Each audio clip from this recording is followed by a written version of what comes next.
विश्राम करने लगो। अनेकों दिन बीत गए और अब वो राक्षस मूरा फिर से स्वस्थ होके बलवान हो गया था। उसने अपनी सारी शक्ति फिर से प्राप्त कर ली थी। श्री नारायण ने उस पर दया करी थी, पर वो फिर से श्री नारायण को छलने को तैयार होगा।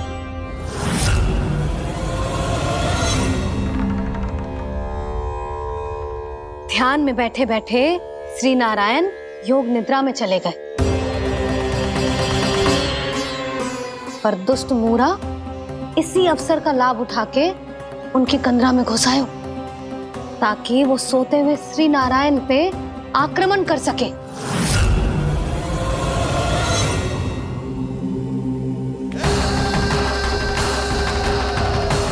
आज इस लंबे युद्ध को जीतकर अपने इस अंतिम शत्रु का भी अंत कर दूंगा मैं।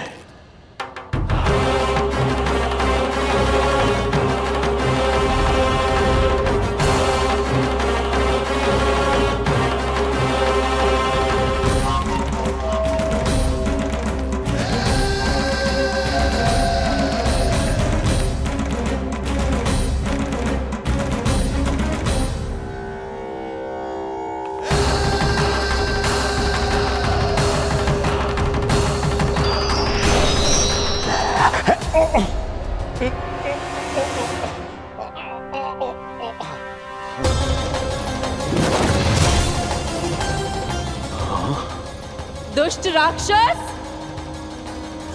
प्रभु ने तुझ पर दया की, तुझे संभलने का अवसर दिया। तू इन्हीं पर ही छल से वार करने चला है।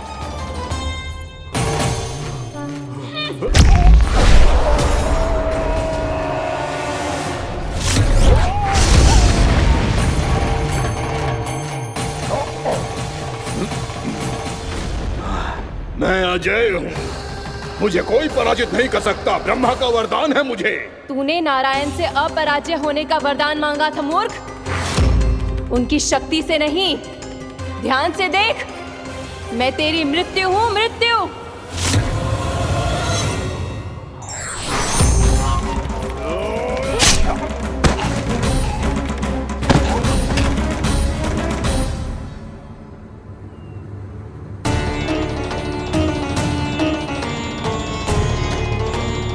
वो देवी कौन थी छोटी माँ?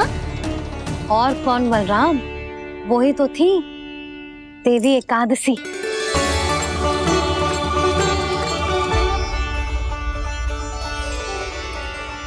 मुझे क्षमा कीजिए प्रभु, आपकी आज्ञा के बिना ही युद्ध करके आपके शत्रु को मृत्यु के घाट उतार दिया। क्षमा नहीं, आपकी तो प्रशंसा होनी चाहिए देवी। असुर राज को मारकर आपने सभी देवताओं को मुक्त करवाया है। इस पापी के अहंकार से तीनों लोकों की रक्षा की है आपने। आप एकादशी की तिथि पर मेरी एकादश इंद्रियों से उत्पन्न हुई हैं। इसीलिए मेरे सभी भक्त आपको उत्पन्न एकादशी के नाम से जानेंगे। सभी तिथियों में आपका स्थान सर्वश्रेष्ठ होगा। जिस तरह आपने राक्षस के आक्रमण से मेरी रक्षा की है, उसी प्रकार एकादशी के दिन व्रत करके जो भी भक्त आपकी कथा सुनेगा, मैं स्वयं उसकी रक्षा करूंगा। जो आपकी पूजा करेगा, उसे मेरी विशेष कृपा प्राप्त होगी और उसके साथ साथ उसे मिलेगा धन, सिद्धि और मोक्ष।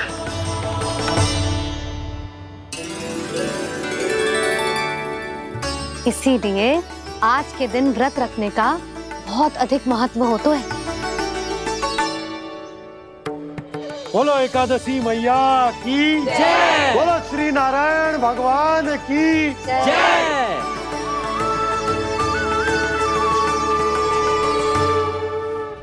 प्रभु की कृपा से एकादशी का महत्व भी पता चल गो और मेरा व्रत भी सफल होगा।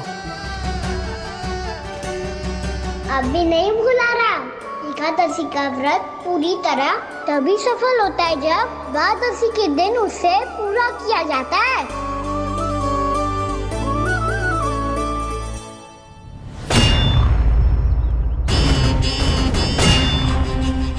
आवश्यक है आपको यह आभास होना कि उस विष्णु अवतार को पराजित करने के लिए आपके साधारण योद्धाओं में वो सामर्थ्य नहीं है। वो विष्णु अवतार कुछ अधिक ही असाधारण है।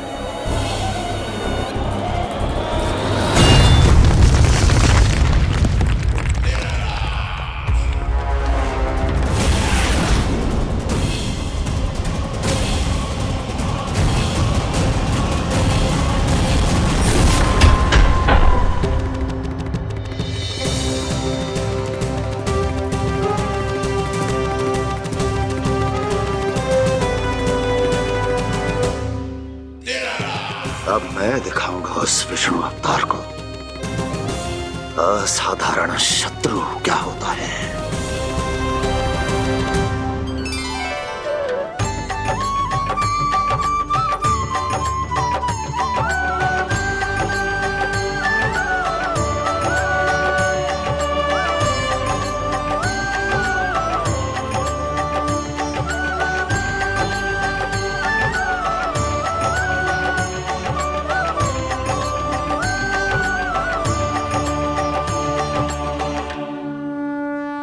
मामा अधीर हो रहे हैं, पर मैया ने मुझे अभी तक बाहर जाने की आज्ञा नहीं दी है।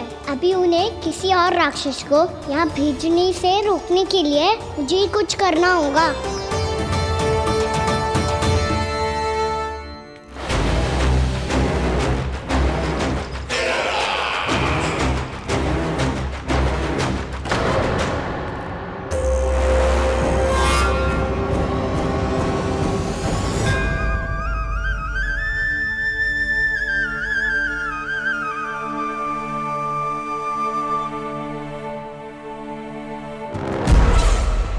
कौन हो तुम?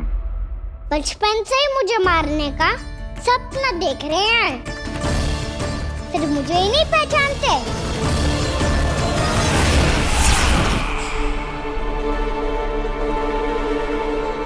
बचपन से विष्णु अवतार।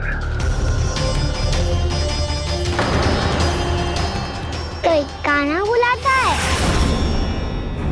तो कोई मुरलीधर पुकारता है, कोई माखन चोर कहता है, कोई कहता है चिच्चोर। पर विष्णु अवतार इस नाम से तो बस आप ही मुझे बुलाते हो मामा जी। इतना साहस ये तो यहाँ आ गया है।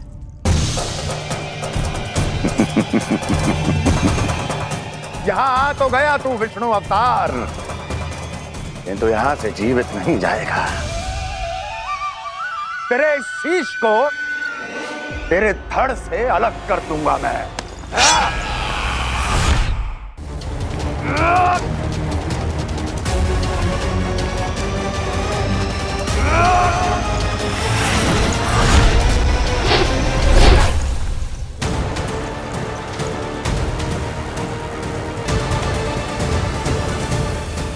कहाँ देख रहे हो मामा जी?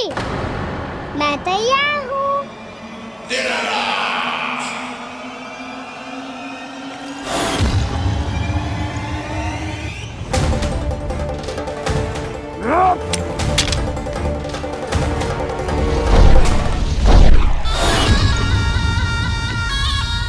मामा जी, आप सदैव इसी तरह क्रोध में रहते हो क्या?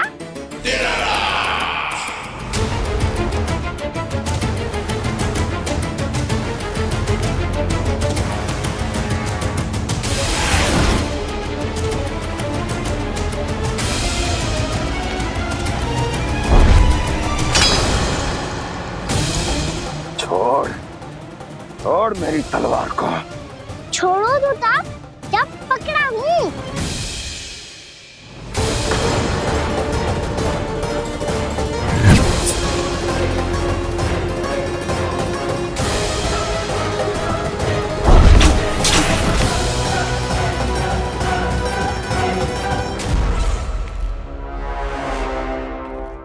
मामा जी,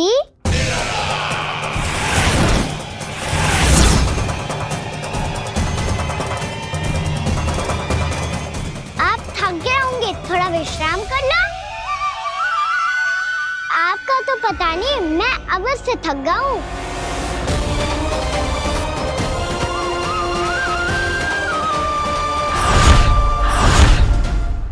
मेरे सिंहासन पर बैठने का तो साहस। अभी तो बस अभ्यास कर रहा था मामा जी। भविष्य में मुझे तो बैठना है यहाँ। आपने बल प्रयोग करके से अपने पिताजी से छीना था। मैं आज छीन लूंगा। जो छल और बल से लिया जाए वो अधिक समय तक टिकता नहीं है मामा जी।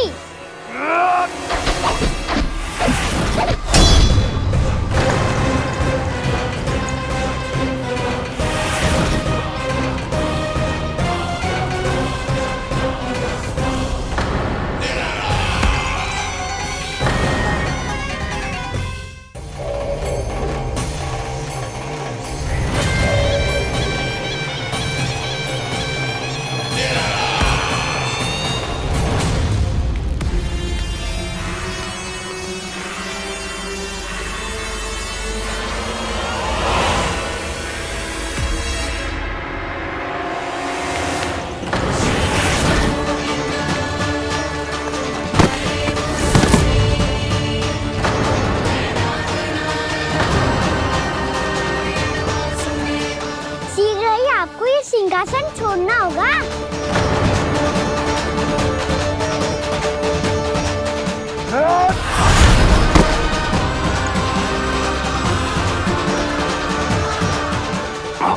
वो मेरा सिंहासन छीनना चाहता। वो आ रहा है, वो आ रहा है। सैनिकों!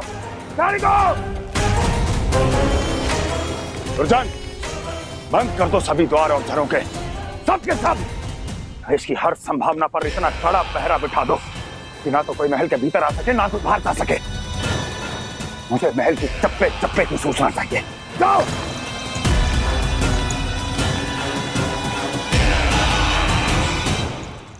सिंहासन।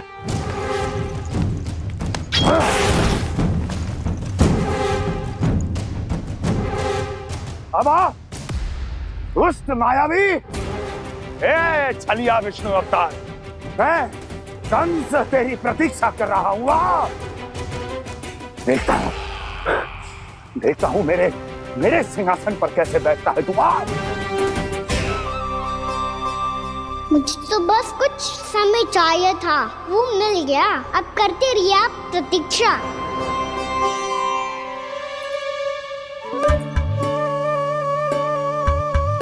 जी अपने आप से बातें क्यों कर रहे हैं जी?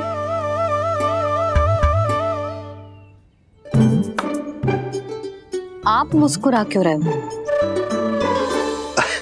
ना कचू ना। बताओ क्यों मुस्कुरा रहे हो? तुम्हीं पर गए हैं जी। जब तुम व्रत करती हो तो तुम भी ऐसा ही करती हो। इसी प्रकार भूख अधिक लगने पर अपना ध्यान भटकाने के लिए स्वयं से ही बड़बड़ाती रहती। होगा। आपको तो बस मेरा उपहास उड़ाने के लिए बहाना चाहिए।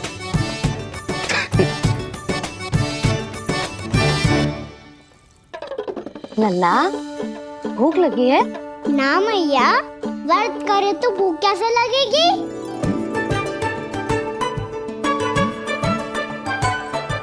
यदि लगी हो तो छोटे बालकों को थोड़ी बहुत भूल चूक क्षमा होती है। कछु ना तो फल तो तू खा ही सकते है। अब तो पूरे नियम और विधि विधान से व्रत तोड़ूंगा।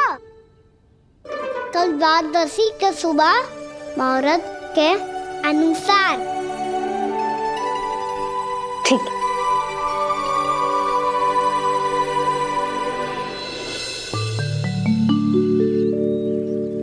लल्ला, एकादशी समाप्त हो गई है, द्वादशी लग गई है। अब तू व्रत तोड़ सकते है। भोजन कर ले। ले।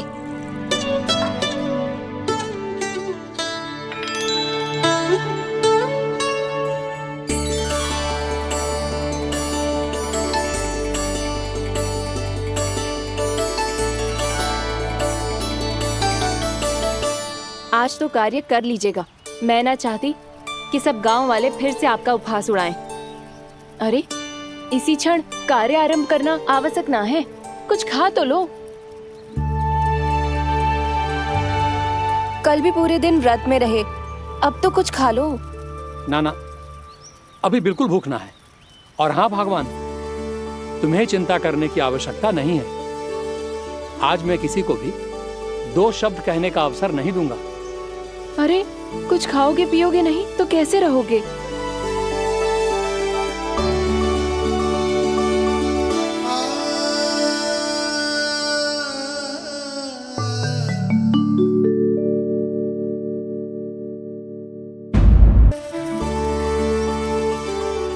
अरे इसी क्षण कार्य आरंभ करना आवश्यक ना है। कुछ खा तो लो। ना ना, अभी बिल्कुल भूख ना है। और हाँ भगवान, तुम्हें चिंता करने की आवश्यकता नहीं है। आज मैं किसी को भी 2 शब्द कहने का अवसर नहीं दूंगा।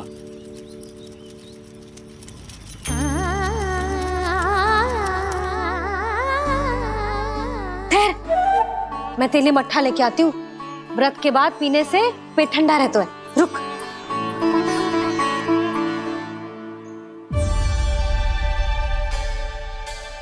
भक्तों ने अभी तक व्रत नहीं तोड़ा है, मैं कैसे तोड़ लूं? भूख कहाँ से होगी? श्री हरि नाम से पेट तो भर लेते हो। श्री हरि श्री हरि श्री हरि।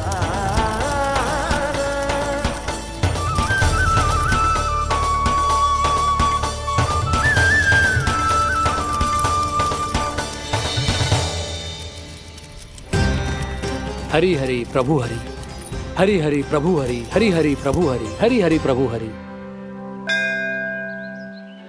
कल से अन्न का एक दाना ना गो है पेट में। अब क्या व्रत तुड़वाने भी आपके प्रभु ही आएंगे? अब क्या व्रत तुड़वाने भी आपके प्रभु ही आएंगे? मैया,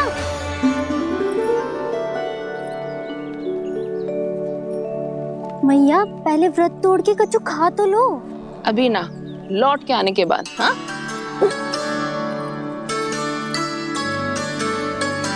बलराम ठहरो पुत्र, पहले कुछ खा लो। व्रत तोड़ना आवश्यक होता है। मैया ने एकादशी का महत्व बताया।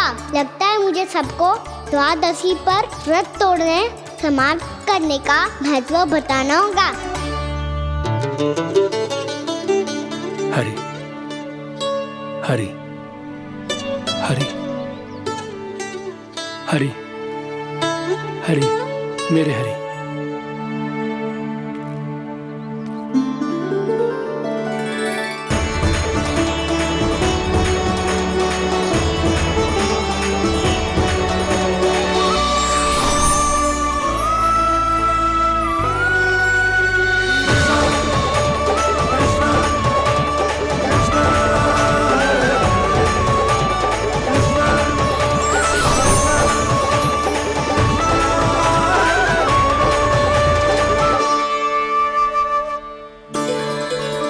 अभी अभी तो मैंने बच्चों की मां को वचन दिया था कि आज किसी को शिकायत करने का अवसर ना दूंगा, और अब मैं प्रभु श्री हरि की कल्पना जसोमती रानी के लल्ला में ही करने लगा। ना ना, ये ठीक ना है।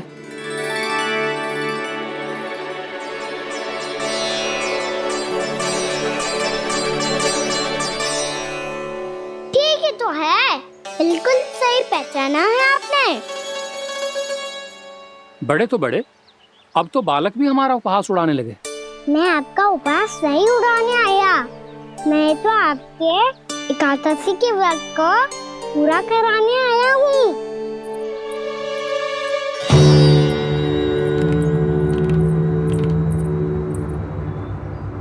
कान्हा,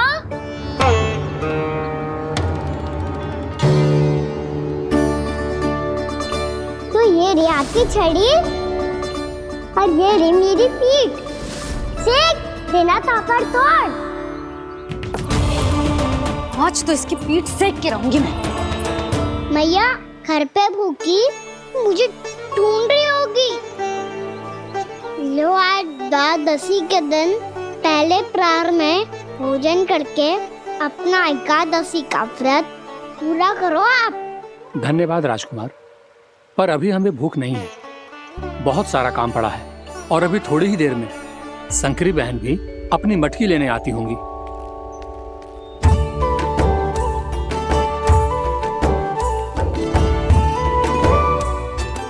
पर मैं आपका व्रत पूरा कराए बिना नहीं जा सकता। भला क्यों? भक्त भूखा रहे और भगवान खा ले, ऐसा हो सकता है भला?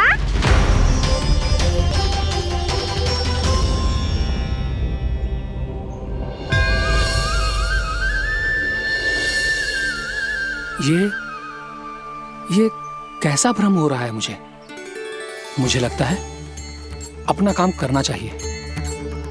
एकादशी के पहले प्रार में व्रत पूरा करना बहुत आवश्यक होता है। ना तो एकादशी का व्रत भी पूरा ना मानो जातो। इतनी सारी ज्ञान की बातें तुम्हें कैसे पता है लल्ला?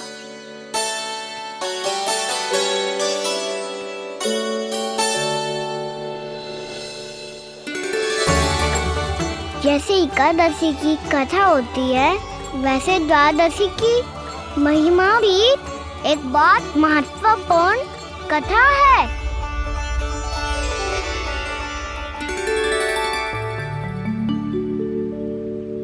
कैसी कथा? बिल्कुल सही समय पे आई हो आप, क्योंकि आपको ये कथा आपको अवश्य सुननी चाहिए।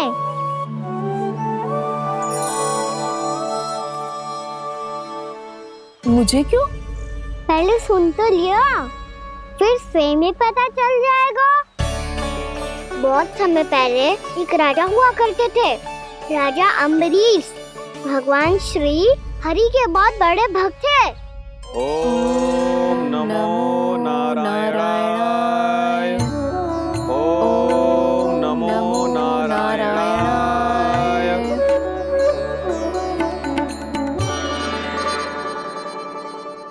नेक पुण्य के काम करते थे वो। अपनी पत्नी के साथ हरि का नाम जपते रहते थे। उन्होंने 12 माह एकादशी का व्रत करो निर्जल पास किया, और जब उनकी 12वीं एकादशी का व्रत द्वादशी के दिन तोड़ने का समय हुआ, तभी महर्षि दुर्वासा अपनी 100 शिष्यों के साथ उनके महल में पधारे।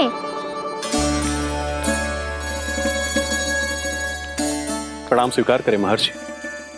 आप जैसे महान ऋषि मेरे राज्यसभा में आए, वो भी ऐसे अवसर पर जब मैं और मेरी पत्नी निरंतर 12 एकादशियों के बाद अंतिम एकादशी का व्रत तोड़ेंगे। इससे बड़े सौभाग्य की क्या बात हो सकती है हमारे लिए?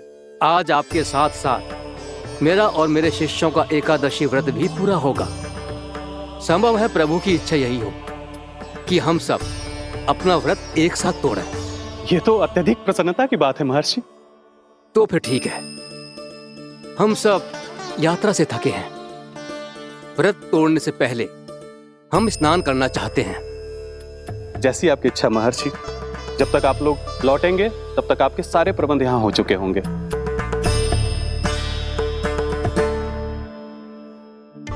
महर्षि दुर्वासा स्नान करने गए थे, पर उन्हें लौटने में विलंब हो रहा था, और इधर द्वादशी पर व्रत पूरा करने का मुहूर्त बीता जा रहा था। महाराज अम्बरीश बड़ी विरगता के साथ महर्षि दुर्वासा के लौटने की प्रतीक्षा कर रहे थे। महाराज, व्रत तोड़ने का मुहूर्त बीता जा रहा है, बस कुछ ही समय बचा है। महर्षि और उनके शिष्यों को लौटने में न जाने कितना समय लग जाएगा। मेरा सुझाव है कि आप मुहूर्त समाप्त होने से पहले व्रत अवश्य तोड़ लें। गुरुदेव, हमने महर्षि दुर्वासा को वचन दिया है कि जब तक वो लौटेंगे नहीं तब तक हम व्रत नहीं तोड़ेंगे। इसीलिए मैं उनके लौटने के बाद ही भोजन ग्रहण करूंगा। पर महाराज, मुहूर्त यदि बीत गया और समय रहते हुए नहीं आए तो महाराज आपका व्रत पूरा नहीं होगा। महाराज, आपको उसका फल नहीं मिलेगा। महाराज, 12 एकादशियों का व्रत व्यर्थ चला जाएगा। किंतु गुरुदेव, यदि मैंने भोजन कर लिया तो ये तो अतिथियों का अपमान होगा। आप उचित कह रहे हैं महाराज, भोजन के लिए उनकी प्रतीक्षा अवश्य कीजिए महाराज, पर मुहूर्त रहते हुए एक तुलसी का पत्ता और जल ग्रहण कर लीजिए। इससे आपका व्रत भी पूरा हो जाएगा और अतिथि का मान भी रह जाएगा।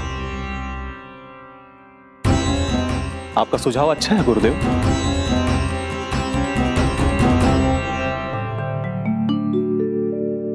जैसे ही महाराज ने तुलसी का पत्ता खायो, वैसे ही महर्षि दुर्वासा लौट आए। महाराज,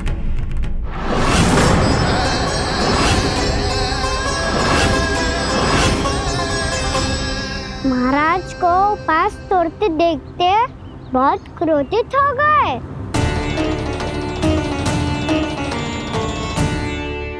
बहुत बड़े भक्त हैं आप, परंतु आप ये नहीं जानते अपने अतिथियों के साथ कैसा व्यवहार करना चाहिए। आपने हमें साथ भोजन करने का वचन दिया था, पर अपना व्रत क्यों तोड़ा आपने? महर्षि, मैंने भोजन नहीं ग्रहण किया। कहीं मुहूर्त न निकल जाए इस कारण मैंने एक तुलसी का पत्ता ग्रहण कर लिया। 56 भोग खाया हो या एक पत्ता, अपना व्रत तोड़कर अतिथियों का अपमान किया है, मेरा अपमान किया है। अब आपको दंड भोगना होगा ताकि आप सीख पाएं कि अतिथियों के साथ कैसा व्यवहार होना चाहिए। महर्षि, आप जो भी दंड मुझे देंगे मुझे स्वीकार है, किंतु आप क्रोधित मत होइए। क्रोध का कारण आपने दिया है महाराज। एक महर्षि का अपमान करके राक्षसी प्रवृत्ति का परिचय दिया है आपने, इसीलिए अब एक राक्षसी आपको दंड देगी।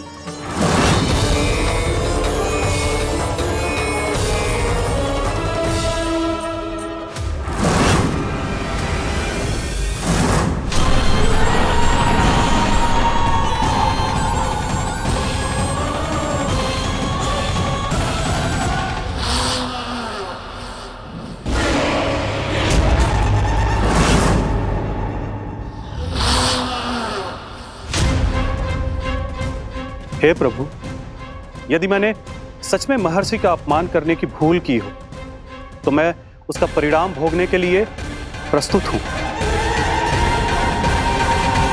ओम नमो नारायणाय, ओम नमो नारायणाय नमः।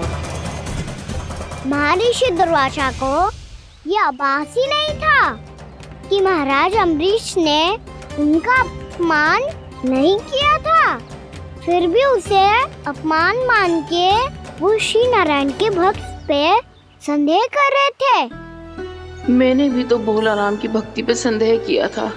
हे नारायण, ये क्या पाप हो गया मुझसे? संदेह किसी अपमान से कम ना हो तो, और भगवान सब सह सकते हैं, पर उनके प्रिय भक्तों का अपमान सहन ना कर सकते, इसीलिए उन्होंने अस्त्रक्षेप करने का निर्णय लिया।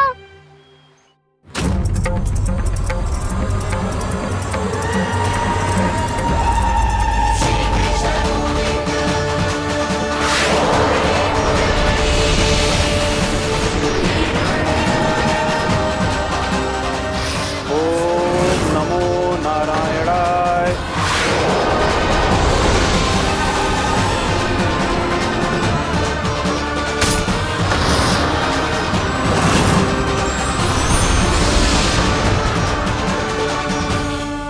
और फिर भगवान का वो सुदर्शन चक्र महर्षि दुर्वासा के पीछे पड़ गया। ये चक्र तो मेरी ओर बढ़ रहा है। ओम नमो नारायणाय। ये कैसे संभव हो सकता है? कोई रोको इसे, कोई रोको इसे।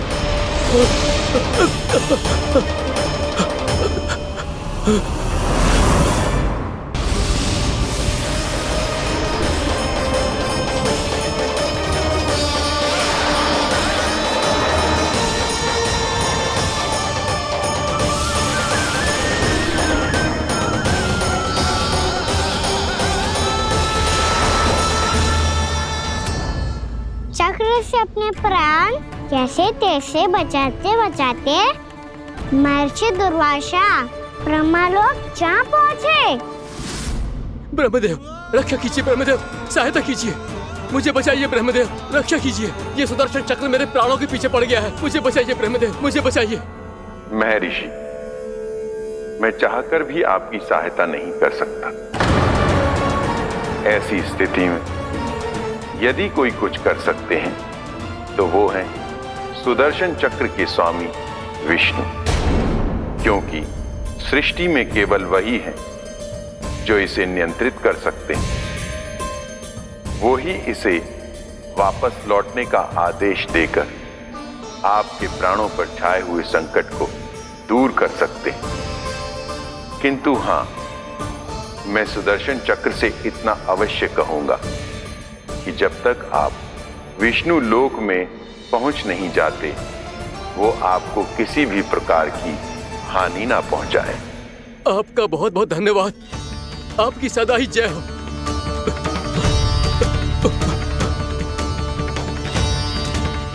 फिर क्या था?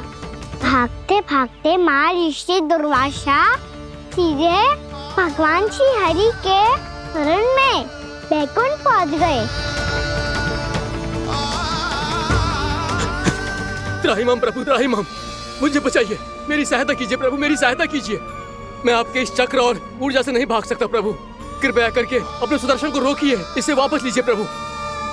यह असंभव है महर्षि।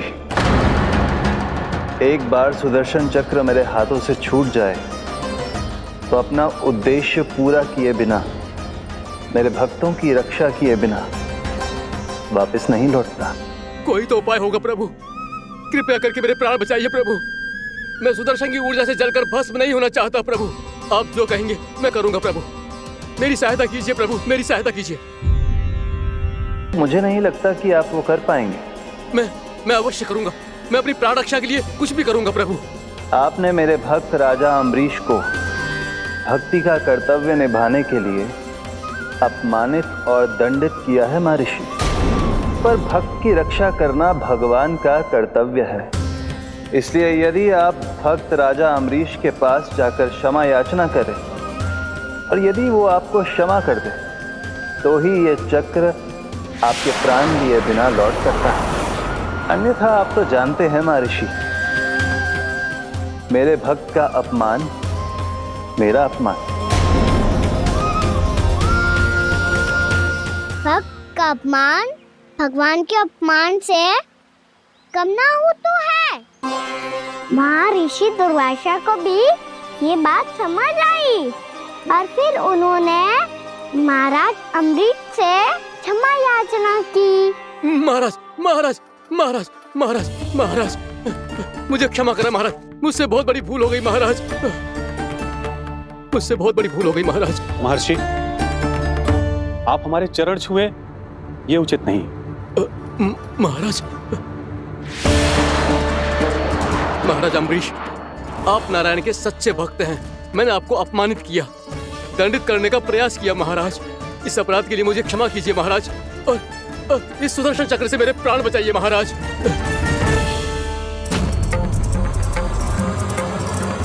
हे महान सुदर्शन, यदि महर्षि के लिए मेरे हृदय में अभी भी वही सम्मान और प्रेम हो जो इनके प्रथम आगमन पे था, तो कृपया आप अपने धाम वापस लौट जाइए।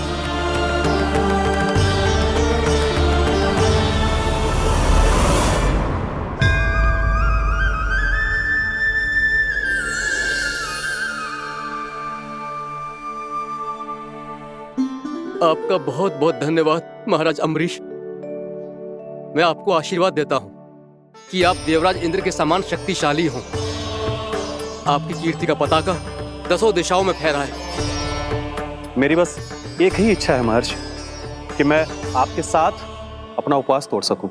अवश्य महाराज, हम सब भोजन आपके साथ करेंगे और अपने आप को नारायण की सेवा में अर्पित करके व्रत को पूरा करेंगे, क्योंकि आज जो यहाँ हुआ है उससे सिद्ध हो चुका है कि एकादशी व्रत का फल द्वादशी की सुबह भोजन करने से ही प्राप्त होता है। इस कथा से हमें पता चलता है कि सभी को द्वादशी के सुबह भर पेट भोजन करके एकादशी का व्रत पूरा करना चाहिए। और दूसरी बात, भगवान की सच्ची भक्ति अपमान कभी ना करना चाहिए। उनके साथ सदैव प्रेम से व्यवहार करना चाहिए। यही भगवान को सबसे अधिक प्रिय है। भैया भोला राम, मैंने भी श्री हरि पे तुम्हारे विश्वास का उपहास उड़ाया था, मुझे क्षमा कर दो। ना ना, आप क्षमा मांगकर मुझे लज्जित मत करो, आप तो मेरी बहन जैसी हैं। जब महर्षि दुर्वासा जैसे महान ऋषि को भी प्रभु के भक्त से क्षमा मांगनी पड़ी, तो मैं तो बहुत ही तुच्छ हूँ। मुझे आपकी किसी भी बात का बुरा ना लगा। पर पता है प्रभु को कौन सी बात कब बुरा रखता है? कौन सी बात? जब उनका भक्त भूखा रहे, समय पे अपना व्रत पूरा ना करे।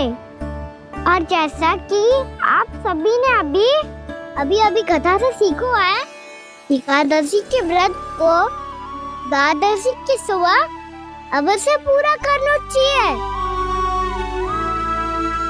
अब आप जाओ, अपना व्रत पूरा करो।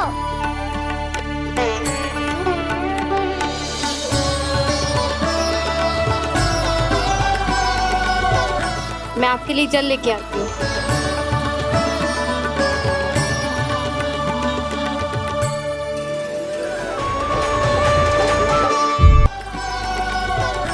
मैं आपके लिए जल लेके आती हूँ।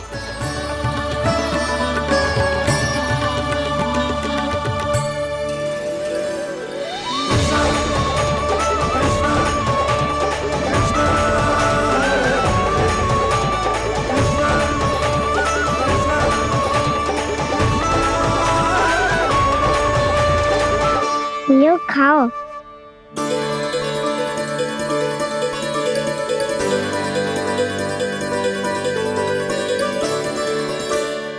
कान्हा,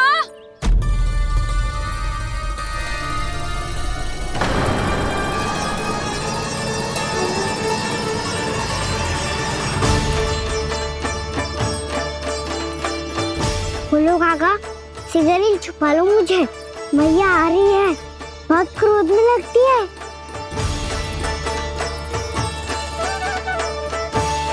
आज तो बहुत दंड मिलेगा। अभी क्षण भर पहले तो ये साक्षात भगवान के रूप में बात कर रहे थे, और अब अचानक ही ऐसे बालक बन गए जो मैया से दंड मिलने के भय से व्याकुल हैं। बोला काका, किस सोच में पड़ गए? सिगरेट छुपा लो मुझे।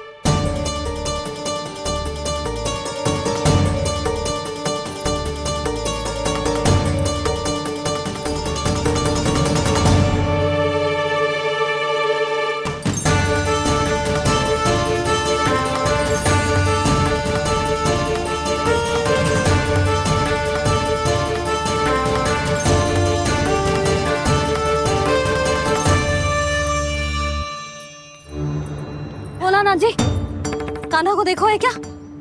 मैंने तो अपने प्रभु को देखा है। मैं अपने लल्ला को ढूंढ रही हूँ, उसे देखो है आपने?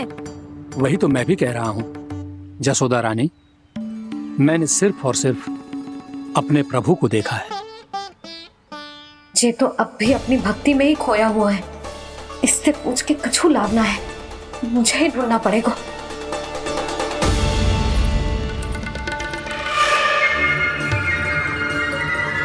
बच गए।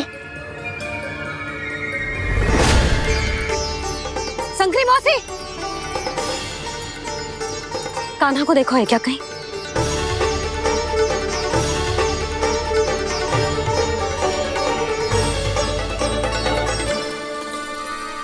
बोला काका, मुझे सिगरेट निकालो ना यहाँ से, भैया फिर से इधर ही आ रही है।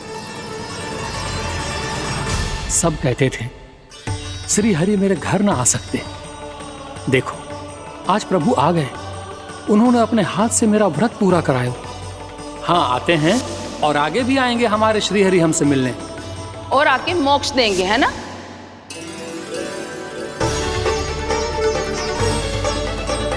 सिगरेट निकालो ना बोला काका, भैया आ रही है। मैं ना निकालूं? क्यों? मेरा अर्थ है मैं निकालूंगा, अवश्य निकालूंगा, पर तब तक नहीं निकालूंगा जब तक आप मेरी सारी बातें मान नहीं लेते हैं। कौन सी बात? प्रभु, मुझे मोक्ष प्रदान कर दीजिए प्रभु। तथास्तु। ना ना ना प्रभु, मेरे साथ साथ मेरे परिवार को भी मोक्ष दे दीजिए। तथास्तु। अब तो निकाल दो, मैया देख लेंगी। ना प्रभु, मेरे परिवार के साथ मुझसे जुड़ी हुई हर वस्तु, जीव जंतु, प्राणी, गाय बैल भैंस, सभी को मोक्ष प्रदान कर दीजिए प्रभु। तथास्तु। प्रभु, आप सच में अद्भुत हैं। मैंने जो मांगा आपने बिना सोचे समझे सब प्रदान किया। मैं ही अपनी मांगे बढ़ाता रहा। प्रभु, प्रभु मुझे क्षमा कर दीजिए। प्रभु मुझे क्षमा कर दीजिए।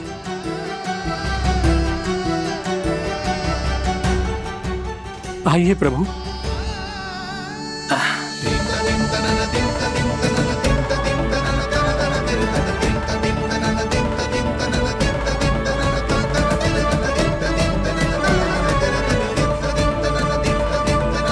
प्रभु, आप तो प्रभु हो, हरि हो, भगवान हो। आप चाहते तो इस मटके से स्वयं निकलकर बाहर आ सकते थे, फिर मेरी आपने हर इच्छा क्यों पूरी की? क्योंकि मेरे भक्त की इच्छा पूरी करने में मुझे भी प्रसन्नता मिलती है। ना तो मैं अपने भक्तों का अपमान सह सकता हूँ और ना ही उनकी इच्छा अधूरी रहने दे सकता हूँ।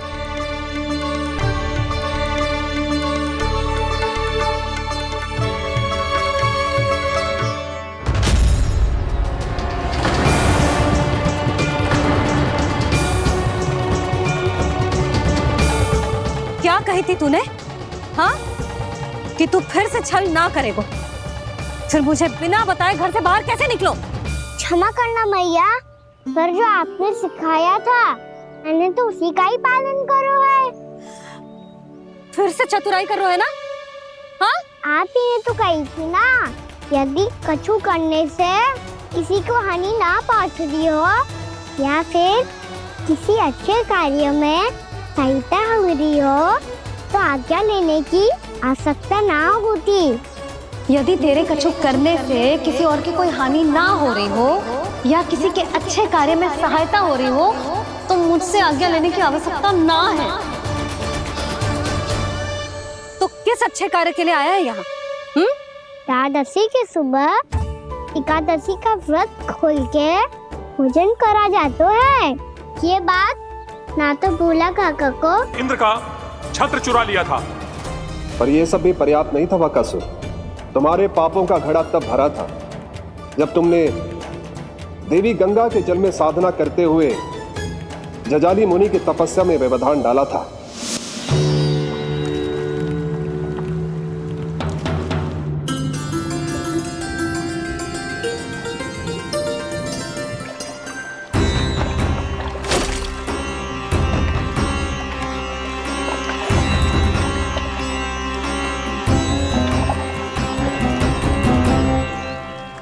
रुक क्यों गए चालक?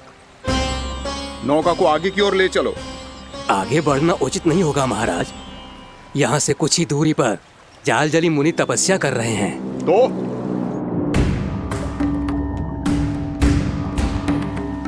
मेरे मत्स्य आखेट के क्षेत्र में इसने तपस्या करने की भूल की है। मेरे ही राज्य में मेरा कोई क्षेत्र मेरे लिए वर्जित हो, यह मुझे स्वीकार नहीं है। आपने पर्याप्त मत्स्य आखेट कर लिया है महाराज। यदि तुम इन मछलियों का आहार नहीं बनना चाहते हो, चुपचाप मेरी आज्ञा मानो।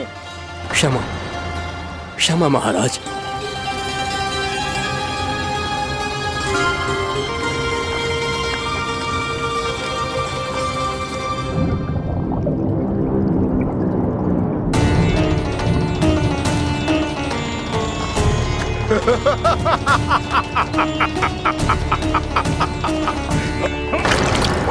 मुनिवर, रक्षा कीजिए, रक्षा कीजिए मुनिवर। हमारे प्राण बचाइए मुनिवर, मुनिवर हमारे प्राण बचाइए।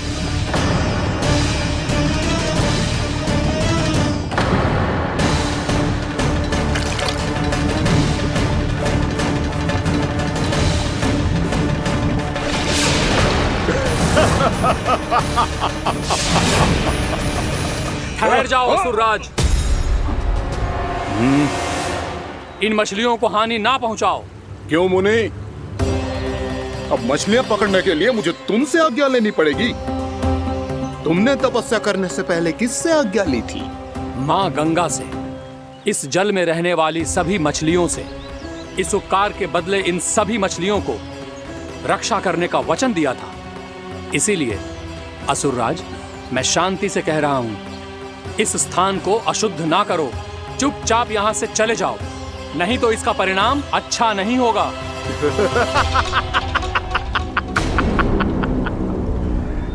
तुम जिन देवताओं की तपस्या कर रहे हो ना मुनि, उन्होंने भी मेरा कुछ नहीं बिगाड़ पाया था, और तुम मुझे धमकी देने का दुस्साहस कर रहे हो।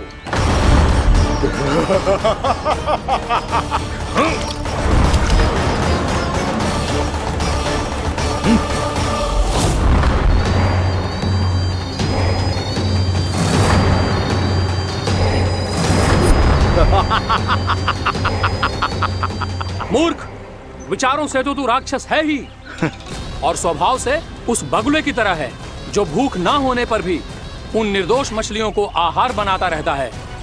इसलिए अभी इसी क्षण से तू वकुला का जीवन जिएगा। ये मेरा श्राप है, ये मेरा श्राप है।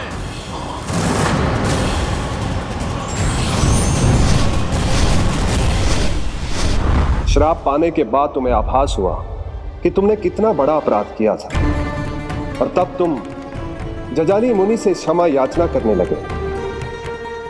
तुम्हारे अपराध बोध को जानकर मुनि श्रेष्ठ शांत हुए और उन्होंने तुम्हें वरदान दिया। श्राप से मुक्ति का एक ही मार्ग होता है असुर, पश्चाताप। तुम्हें अपने भूल का पश्चाताप है, इसीलिए मैं तुम्हें वरदान देता हूं। तुम्हें मेरे श्राप से मुक्ति अवश्य मिलेगी। स्वयं प्रभु श्री नारायण के अवतार इस बगुले के देह के बंधन से तुम्हें मुक्त करेंगे।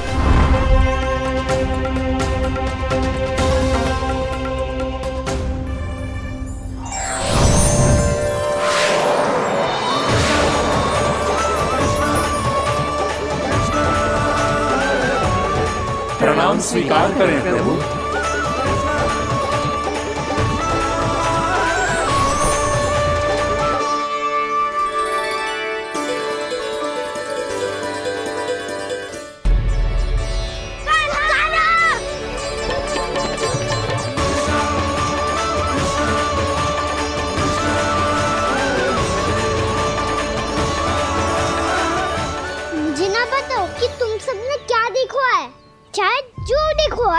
बस मैया से कछु मत ही बताना। ताना!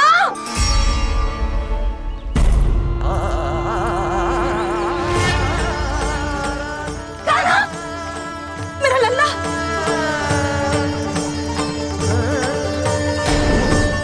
भानु बता रहा था तुझे कोई असुर पंछी निकल गया था। हाँ?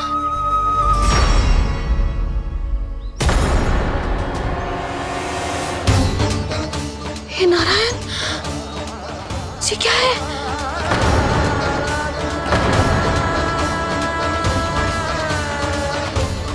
ये सब कैसे हुआ लल्ला? हाँ? कोई बताएगा मुझे ये क्या है?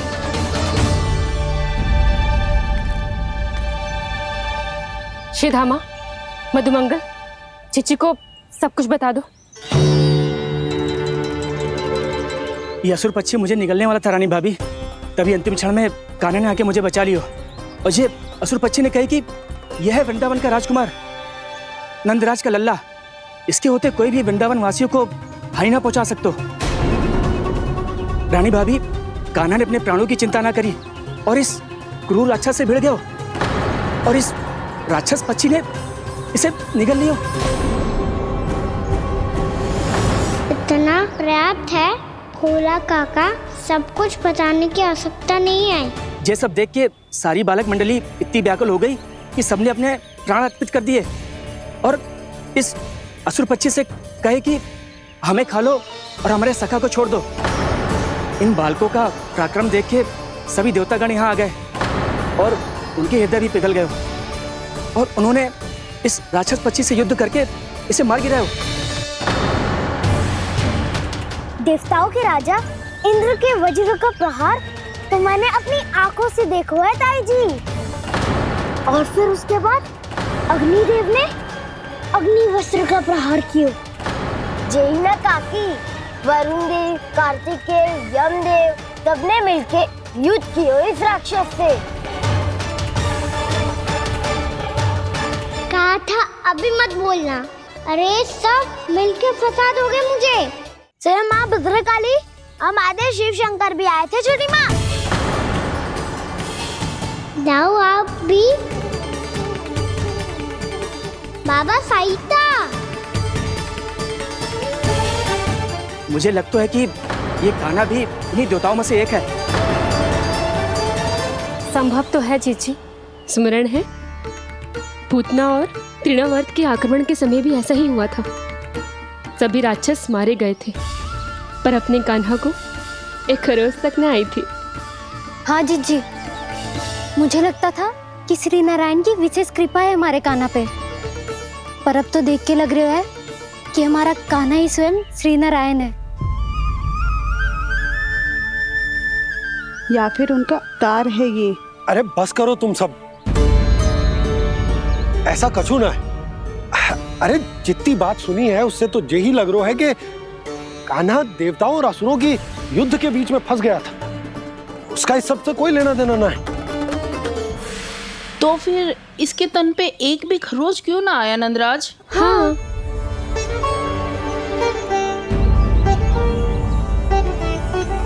है काकी, खरच तो है। दिखा लल्ला। भैया बात पीड़ा आ रही है, कुछ करो ना। चिकोपिया भी ना अति करती है। श्री नारायण का अवतार हो तो इतनी तनिक सी खरोच पे ऐसे रो तो क्या? बस बहुत होगा। अब तो तुम सबने सीमा ही पार कर दी है। कभी से श्री नारायण बुलाते हो, कभी श्री नारायण का अवतार। तनिक कछु हो ना जाता है कि तुम सब कहानियां बुनने लगती हो। जे बस साधारण सा बालक है, मेरा लल्ला है जे, इसे भगवान मत ही बनाओ।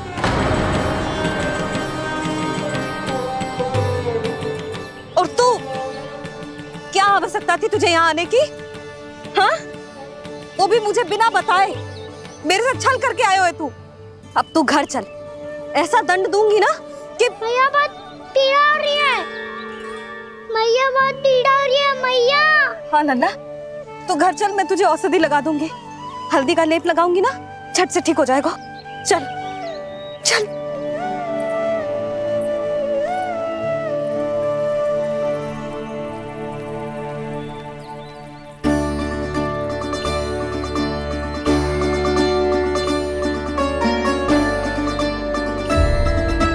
मैया बहुत पीड़ा हो रही है मैया। हाँ लल्ला, तू घर चल, मैं तुझे औषधि लगा दूंगी। हल्दी का लेप लगाऊंगी ना, झट से ठीक हो जाएगा। चल चल।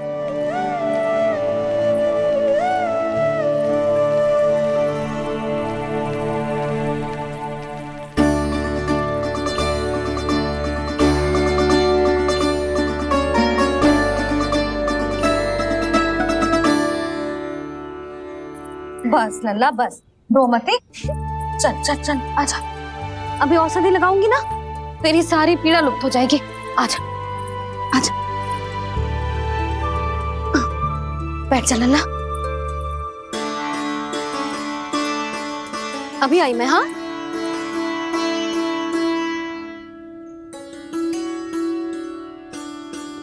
मैया। अरे तो अभी तक रो है? क्या कह रही थी सारी गोपियां? बता। के मेरा लल्ला श्री नारायण का अवतार है, दिव्य है, भगवान है। और जो भगवान इतनी छोटी सी चोट पे रोते हैं क्या? इतनी तो लगी भी ना है तुझे जितना तो तू आ ऊ कर रहा है।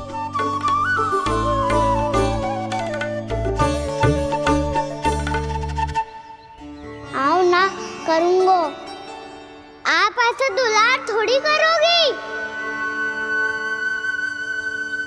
ओहो, वृंदावन का गौ पालक जो इतनी छोटी सी चोट पे रोता है ना? गोप बालकों का मुखिया इतनी छोटी सी चोट पे रोतो है। मेरा लल्ला तो सबसे शक्तिशाली है, इतनी छोटी सी चोट तो क्या बड़े बड़े राक्षसों से भी ना घबराते है। हाँ, एक बार में सबको समाप्त कर देते है कि ना? हाँ मैया, यदि कोई राक्षस वृंदावन की ओर तेरी दृष्टि करके आएगा तो सबसे पहले कान्हा को सुरक्षा में खड़ा पाएगा, फिर चाहे जो बाल बन के आए या बगुला बन के।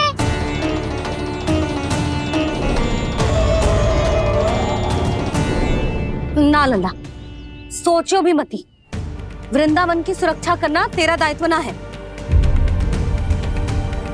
तुझे और कोई संकट का सामना करने की आवश्यकता ना है।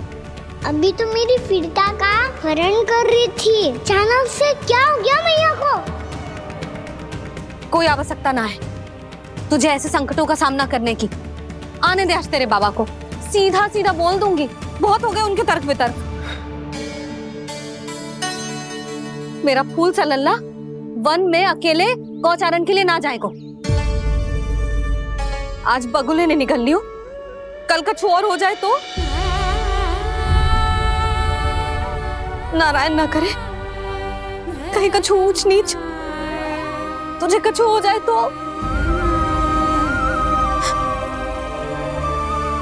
मैं तो जीते जी मर जाऊंगी।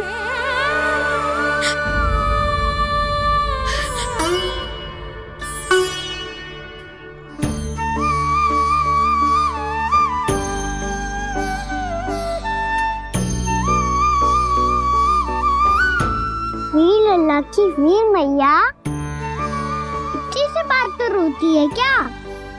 क्या करूं कान्हा, तुझे ऐसे बार बार संकट के मुंह में जाते हुए ना देख सकती मैं। तो फिर मैया मैं वचन देता हूँ, आज के बाद मैं गौचारण के लिए तभी जाऊंगा जब आप आज्ञा दोगी। पक्का? छल ना करेगा ना मेरे साथ? मैंने कब छल करो मैया? अच्छा ठीक है, ना करूँ छल। यदि आपसे पूछे बिना बाहर निकलो तो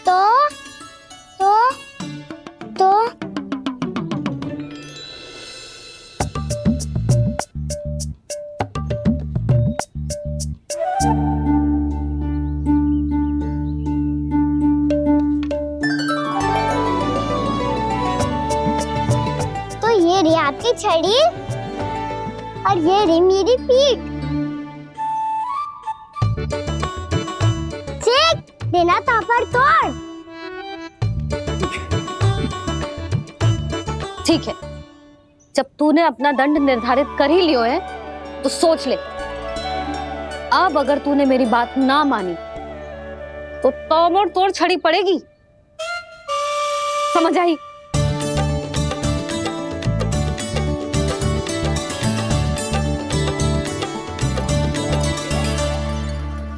अच्छा ही है कि कान्हा कुछ दिन घर ही रहे। आज वन में जो हुआ है अवश्य कंस ने ही करवाए हुए वो सब।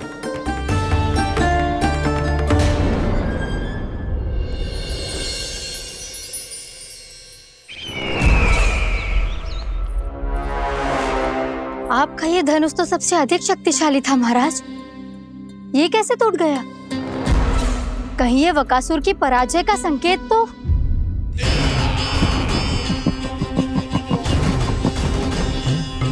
प्राप्ति, लगता है तुम्हें शुभ समाचार मिला नहीं। उस बकासुर ने उस विष्णु अवतार को जीवित ही निगल लिया है। अरे अब तक तो उस नन्हे से बालक को पचा भी चुका होगा वो। उसके तन में रक्त बनकर वो विष्णु अवतार और उसकी शक्तियां दौड़ रही होंगी। क्षमा कीजिए महाराज। क्षमा कीजिए, इस अशुभ से मुख से शुभ समाचार आने दो। माथे के बल को ढीला करो, चेहरे पर मुस्कान लाओ और कहो, महाराज, वृंदावन में मातम फैल चुका है। मैं ऐसा ही करता महाराज। यदि सूचना सत्य होती तो।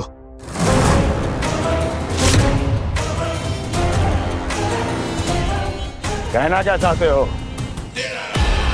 एक क्षण में सूचना उगलो, अन्यथा मेरा योद्धा बकासुर विष्णु अवतार की तरह तुम्हें भी जीवित निकल जाएगा। आने दो। बकासुर मारा गया महाराज, बकासुर मारा गया महाराज, बकासुर मारा गया महाराज। बकासुर मर चुका है? असंभव। असंभव। बकासुर ने उस बालक को निगल तो लिया था, पर उसकी सुरक्षा करने के लिए सभी देवता वहां प्रकट हो गए, पर फिर भी कोई बकासुर का सामना नहीं कर पाया। और फिर क्या हुआ? वो बालक स्वयं ही बकासुर के उदर से बाहर आ गया और उसकी चोंच तोड़कर उसकी हत्या कर दी।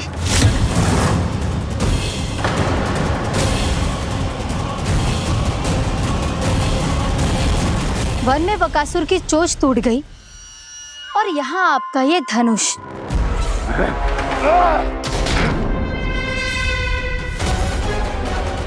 केवल नहीं टूटा तो आपका ये भ्रम महाराज। क्षमा कीजिएगा महाराज, आपका भ्रम टूटना आवश्यक है। आवश्यक है आपको यह आभास होना कि उस विष्णु अवतार को पराजित करने के लिए आपके साधारण योद्धाओं में वो सामर्थ्य नहीं है। अच्छा सर, पूतना, तृणावर्त, बकासुर, ये सब साधारण नहीं थे प्राप्ति, साधारण नहीं थे।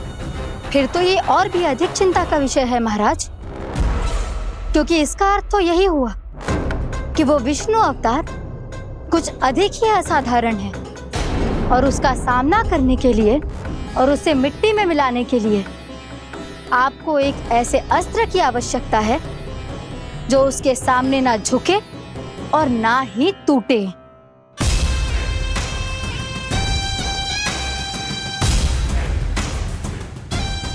तो फिर मैं ऐसा ही अस्त्र ढूंढूंगा, चाहे आकाश पाताल एक क्यों ना करना पड़े मुझे, 10 दिशाएं 14 भुवन क्यों ना नापने पड़े मुझे, मैं उस अस्त्र को अवश्य ढूंढ निकालूंगा जो उस विष्णु अवतार के प्राणों की डोरी इस धनुष की तरह तोड़ सके।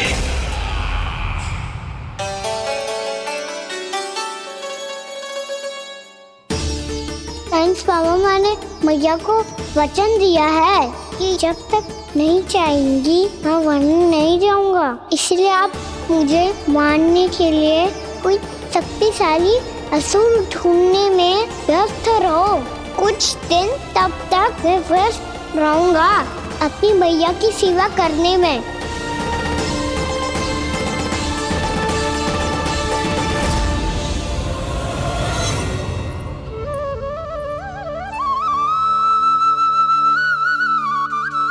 लो मैया, तुलसी जी को चढ़ाने के लिए जल।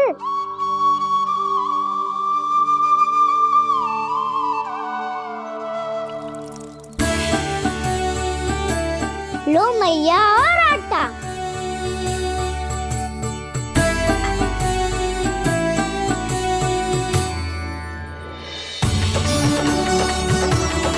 लो मैया, बेलन।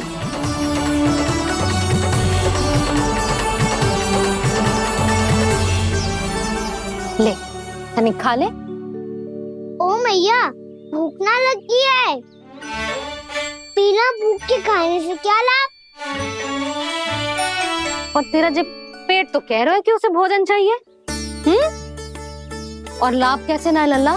भोजन का लाभ है ना, तन को पोषण मिलेगो, स्वास्थ्य बनेगो, जे तेरी भुजाओं में शक्ति आ जाएगी ताऊ के जैसी, ताऊ से भी अधिक। तेरे जे केस भी लंबे हो जाएंगे। सच्ची मैया?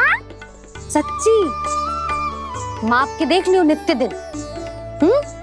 तनिक खा।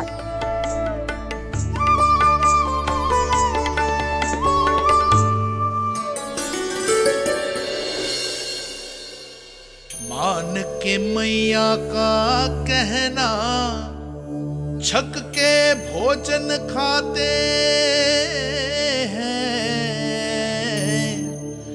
नित्य मापते केश, पर ज्यो का त्यों ही पाते हैं।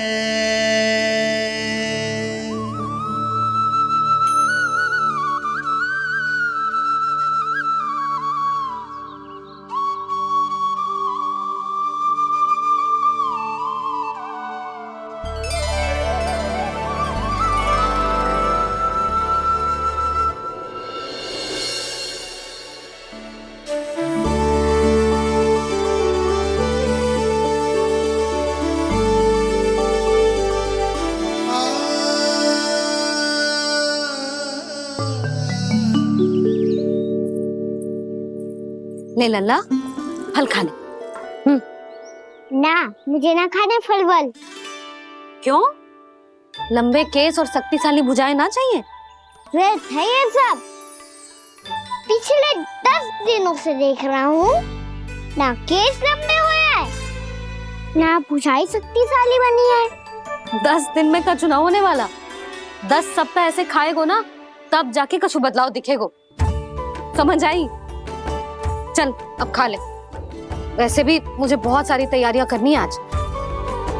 इसीलिए भैया एकादशी के व्रत के लिए लल्ला। सुनो जी, सारी सामग्री आ गई? हाँ, तुमने जो कही थी सब ले आए हूँ।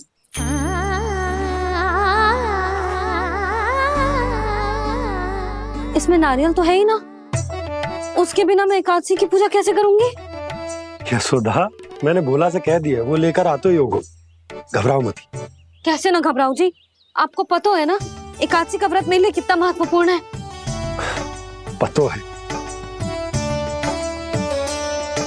अरे इसमें तो दिए भी ना है। दिए ना है? अब मैं अभी लेकर आता हूँ। आप रहने दो, मैं ही लेके आती हूँ। भक्त भोला राम के यहाँ से है। भक्त भोला राम? मेरा अर्थ है कुमार भोला यहाँ के यहाँ से। हाँ हाँ, वो ही।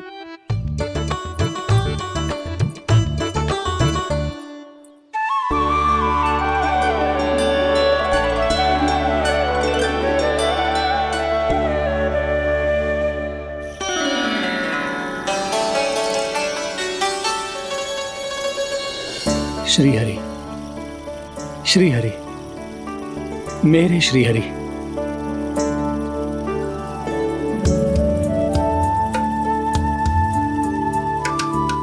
मेरे श्री हरि।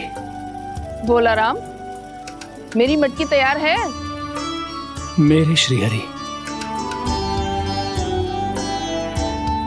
मेरे श्री हरि।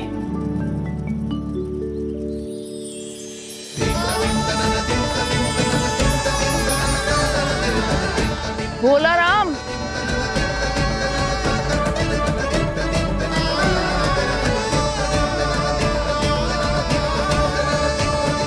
भोला काका, ओ भोला काका।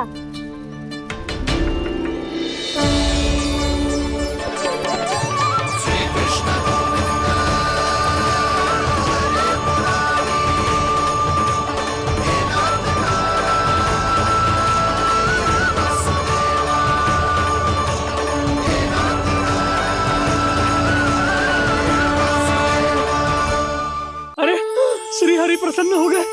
मेरे श्री हरि आ गए, मेरे भगवान आ गए। मेरे श्री हरि आ गए, मेरे भगवान आ गए। मेरे श्री हरि आ गए, मेरे भगवान आ गए। मेरे श्री हरि आ गए, मेरे भगवान आ गए। मेरे भगवान आ गए, मेरे घर मेरे भगवान आ गए।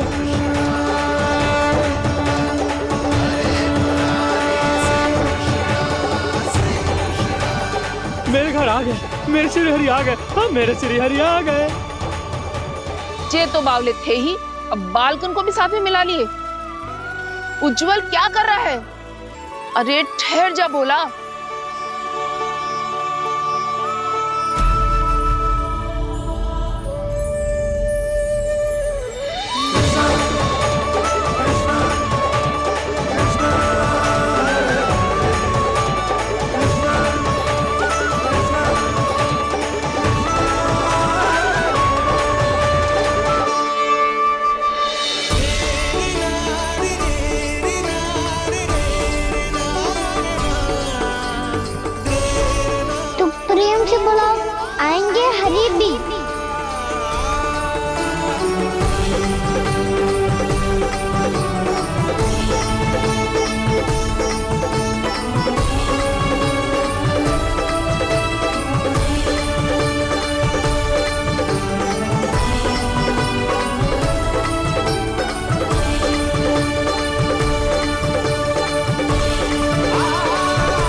क्या वो गाना? किसकी धुन में झूम रहा तू? निर्मल निशा भक्ति की धुन में।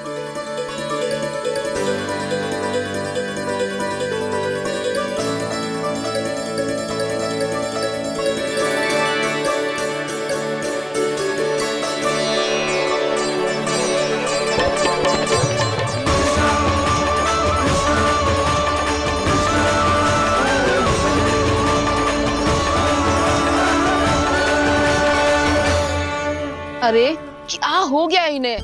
बावले हो गए हैं क्या? ठहरो, कोई आवश्यकता ना है ऐसे बावलों की तरह नाचने की।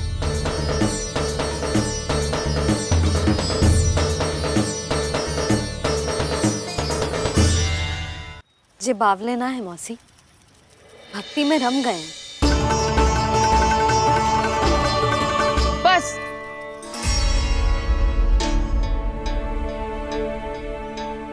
हम सब कब से खड़े हैं यहाँ, पर तुम्हें कुछ ध्यान ही रहा है।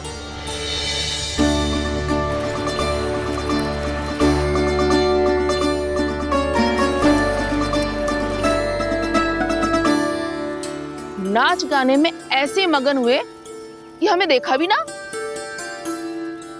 मुझे नाचते हुए देख मेरे श्री हरि को इतना आनंद आ रहा था कि मैं अपने आप को रोक नहीं सका। और वैसे भी मेरे जन्म का एकमात्र उद्देश्य है श्री हरि की सेवा करना, श्री हरि को प्रसन्न करना।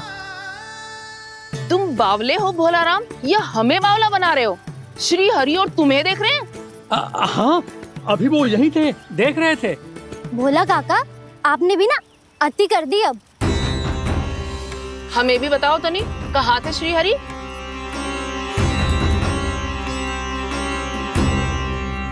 ना जाने अपना उपहास करवाने में क्या आनंद आता है इन्हें। देखो, अब तुम सच मानो या झूठ, लेकिन हमरे श्री हरि यहीं थे, इसी चाक पर अभी। हाँ, लो सुन लो इस मूर्ख की बात। श्री हरि को और कोई स्थान ना मिलो जो इसके मिट्टी के चाक पे आकर बैठेंगे। श्री हरि को और कोई स्थान ना मिलो जो इसके मिट्टी के चाक पे आकर बैठेंगे। श्री हरि को और कोई स्थान ना मिलो जो इसके मिट्टी के चाक पे आकर बैठेंगे। जैसी मैया भैंसुरी लल्ला, दोनों का कुछ पता ही ना चलतो, कब किस बात पर प्रसन्न हो जाए और किस बात पर रुष्ट। अरे मैं भला असत्य क्यों बोलूंगा? अभी अभी यही थे श्री हरि। हाँ,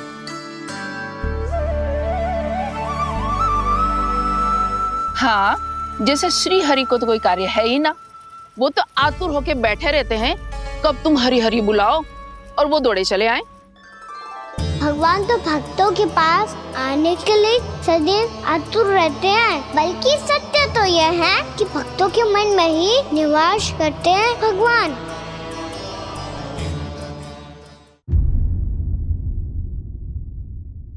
अरे मैं भला असत्य क्यों बोलूंगा? अभी अभी यही थे श्री हरि। हाँ,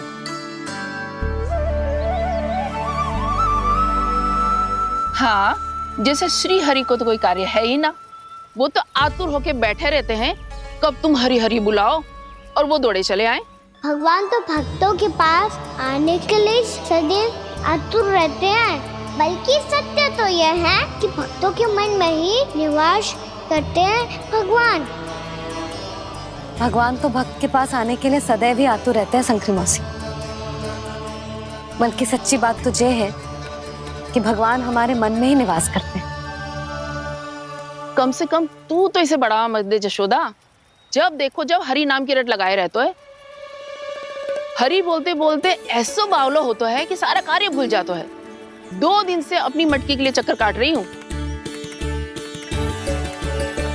अभी तो एक चक्कर और लगाना होगा आपको।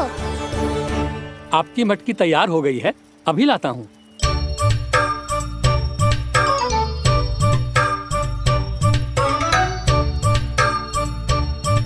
लो जी मटकी।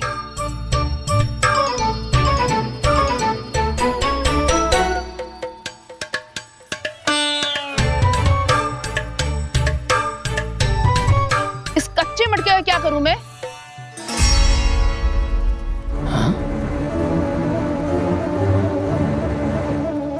पर इसे तो मैंने भट्टी में पकाया था।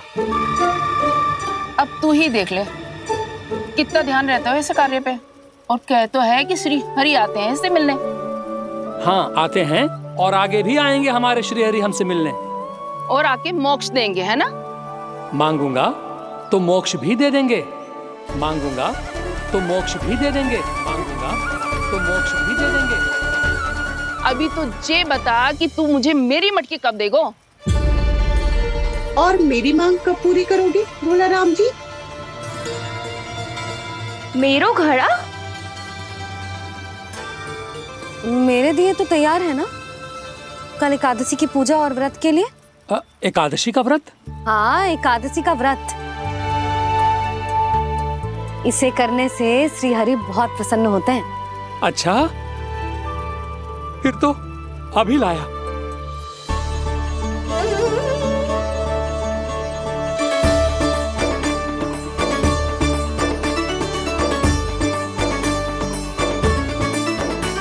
लो जी, आपके दिए।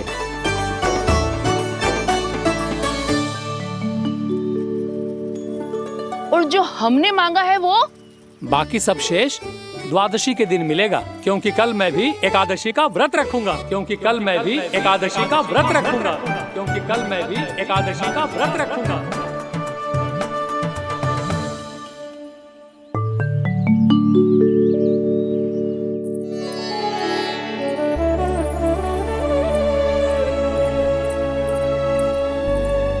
जानकी, फूलों का प्रबंध हुआ कि ना? हाँ भाभी, जे रहे। सदैव विलंब कराती है। पर भाभी इस बार तो फूल समय से ही लाई थी। क्या हुआ जशोदा? अभी तो पूजा की तैयारी ना हुई?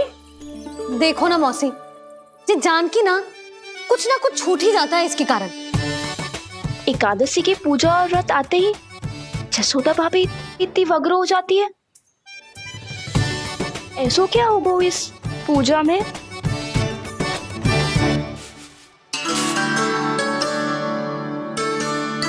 ये थाली में रोली चंदन रखने से, दिया जलाने से के होगो? आपको पता भी है एकादशी का व्रत क्यों रखते हैं? क्या महत्व है इसका? लो, जे तो मैं जसोमती रानी से पूछना भूल ही गया। पर हाँ भगवान, मेरे लिए इतना ही पर्याप्त है कि इस व्रत को रखने से मेरे श्री हरि हमसे प्रसन्न हो जाएंगे।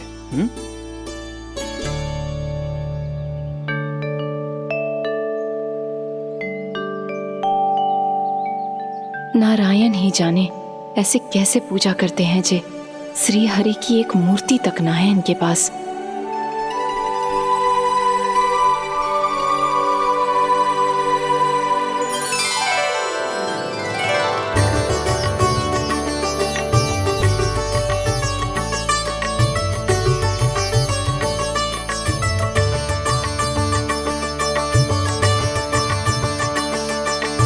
प्रभु, न तो मेरे पास मूर्ति है और ना तो इस व्रत के विधि विधान के बारे में मुझे जानकारी है और ना ही मुझे इसके महत्व के बारे में जानकारी है, पर फिर भी मैं करना चाहता हूं।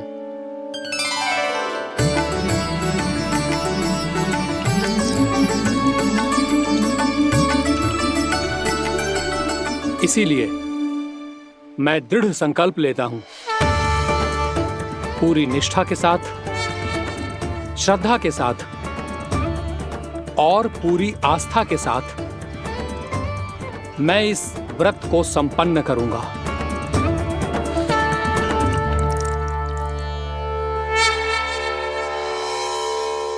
हम संकल्प लेते हैं कि एकादशी के व्रत को पूरी निष्ठा के साथ संपन्न करेंगे।